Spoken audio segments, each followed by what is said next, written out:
Welcome our YouTube channel GS with Aansu. दोस्तों, Bihar SI mains के लिए प्रैक्टिस सेट नंबर 11 लगाते हैं, जिसमें बहुत ही महत्वपूर्ण क्वेश्चन को शामिल किया गया है। जो लोग बीपीएससी पीटी, सीडीपीओ या बिहार की किसी भी एग्जाम की तैयारी कर रहे हैं तो वो लोग भी इस सेट को जरूर लगाएं। चलिए दोस्तों, शुरू करते हैं। पहला प्रश्न है, भारत का पहला सुरक्षा सैटेलाइट कौन सा है? तो दोस्तों, भारत का पहला सुरक्षा सैटेलाइट है GSAT-7। भारत का पहला सुरक्षा सैटेलाइट GSAT-7 है। इसे यूरोपीय अंतरिक्ष एजेंसी एरियन स्पेस के एरियन 5 रॉकेट के जरिए छोड़ा गया था। इससे देश को समुद्री सुरक्षा के क्षेत्र में मजबूती मिलेगी। अगला प्रश्न देखते हैं। भारतीय इतिहास में किस दिन को स्वराज दिवस के रूप में मनाया जाता है? तो दोस्तों, भारतीय इतिहास में स्वराज दिवस के रूप में मनाया जाता है 26 जनवरी 1930 को। भारतीय इतिहास में 26 जनवरी 1930 को स्वराज दिवस के रूप में मनाया जाता है। लॉर्ड इरविन के शासन काल में 1929 ईस्वी में कांग्रेस के लाहौर अधिवेशन में पूर्ण स्वराज का लक्ष्य निर्धारित किया गया था और 26 जनवरी 1930 ईस्वी को स्वतंत्रता दिवस मनाने की घोषणा की गई थी। अगला प्रश्न देखते हैं दोस्तों। गणगौर भारत के किस राज्य का एक प्रसिद्ध त्योहार है? तो दोस्तों, गणगौर भारत के राजस्थान राज्य का एक प्रसिद्ध त्योहार है। गणगौर भारत के राजस्थान राज्य का एक प्रसिद्ध त्यौहार है। यह चैत्र महीने के शुक्ल पक्ष में मनाया जाता है। इस दिन विवाहित महिलाएं शिव जी और पार्वती जी की पूजा करती है। अगला प्रश्न देखते हैं। वन इंडियन गर्ल पुस्तक के लेखक का नाम क्या है? तो दोस्तों, वन इंडियन गर्ल पुस्तक के लेखक का नाम है Chetan Bhagat. One Indian girl पुस्तक के लेखक चेतन भगत हैं। इसका प्रकाशन 1 अक्टूबर 2016 को किया गया था। अगला प्रश्न देखते हैं दोस्तों। किस योजना के अंतर्गत सरकार ने कृषि नीति आरंभ की जिससे हरित क्रांति का जन्म हुआ?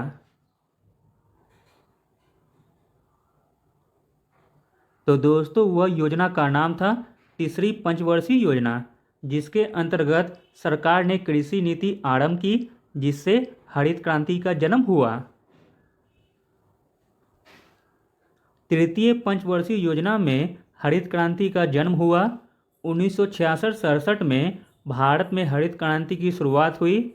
हरित क्रांति के जन्मदाता प्रोफेसर नॉर्मन बोरलॉग थे, लेकिन भारत में हरित क्रांति के जनक MS स्वामीनाथन हैं।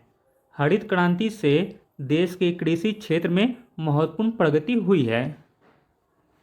अगला प्रश्न देखते हैं।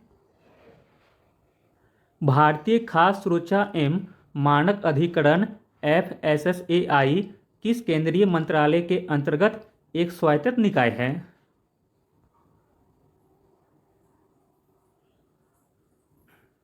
तो दोस्तों, भारतीय खाद्य सुरक्षा एवं मानक अधिकरण स्वास्थ्य एवं परिवार कल्याण मंत्रालय के अंतर्गत एक स्वायत्त निकाय है।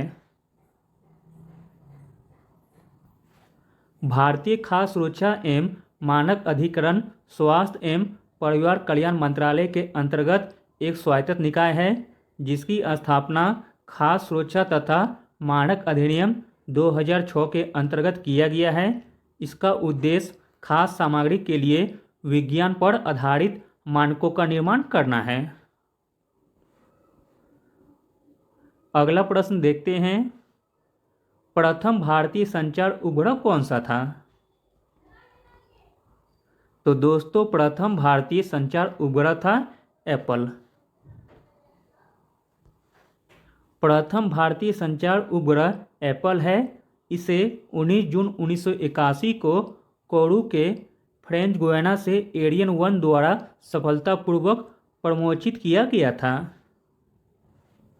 अगला प्रश्न देखते हैं दोस्तों, भारतीय राष्ट्रीय कांग्रेस के 1946 में मेरठ में आयोजित अधिवेशन की अध्यक्षता किसने की थी? तो दोस्तों, भारतीय राष्ट्रीय कांग्रेस के 1946 में मेरठ में आयोजित अधिवेशन की अध्यक्षता की थी जेबी कृपलानी ने। अगला प्रश्न देखते हैं, बिहार सरकार ने किस जिले में मंकी पार्क बनाने की घोषणा की है? तो दोस्तों, बिहार सरकार ने अररिया जिले में मंकी पार्क बनाने की घोषणा की है। अगला प्रश्न देखते हैं, निम्नलिखित में से कौन सा दर्रा भारत, चीन और म्यांमार की त्रिजंक्शन सीमा पर स्थित है? तो दोस्तों, वह दर्रा का नाम है दीफू दर्रा, जो कि भारत, चीन और म्यांमार की त्रिजंक्शन सीमा पर स्थित है।